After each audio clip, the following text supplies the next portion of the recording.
तर हे आहे इन्स्टंट लिंबू पाणी प्रीमिक्स।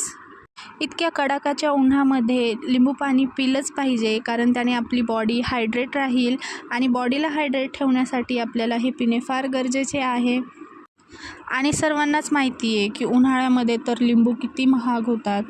तर काय करायचं, जेव्हा लिंबू तुम्हाला स्वस्त मिळतील की नाही तेव्हा तुम्ही थोडे जास्त लिंबू घेऊन या आणि त्यानंतर हे बघा असं त्या लिंबाचा रस काढून घ्यायचा आहे आणि गाळून घ्यायचा आहे। आता इथे जेवढा लिंबूचा रस होता त्याच्या 3 पट साखर टाकायची आहे। म्हणजे इथे मी 1 वाटी लिंबूचा रस घेतला होता आणि 3 वाट्या साखर टाकलेली आहे।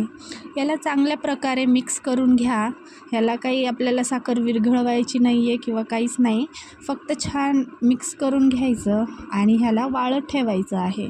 आणि याला वाळण्यासाठी कमीत कमी 3 ते 4 दिवस लागतात। तुम्ही याला उन्हात न वाळवता पंख्याच्या हवेखाली वाळवू शकता। हे बघा, हे दुसऱ्या दिवशी हे असं काही दिसत होतं आणि 3-4 दिवशीच हे मिश्रण पूर्णपणे वाळलं होतं। आणि हे वाळल्यानंतर याला मिक्सरमधनं बारीक वाटून घ्यायचं आहे। तर हे बघा, ही मिक्सरमधनं बारीक वाटून घेतल्यावर किती छान पावडर तयार झाली आहे।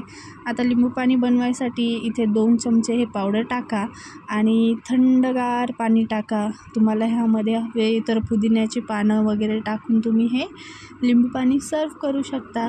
तर तुम्हाला ही रेसिपी कशी वाटली कमेंट करून सांगा आणि रेसिपी आवडली असेल तर व्हिडिओला लाईक करा आणि चॅनलला सबस्क्राईब करा।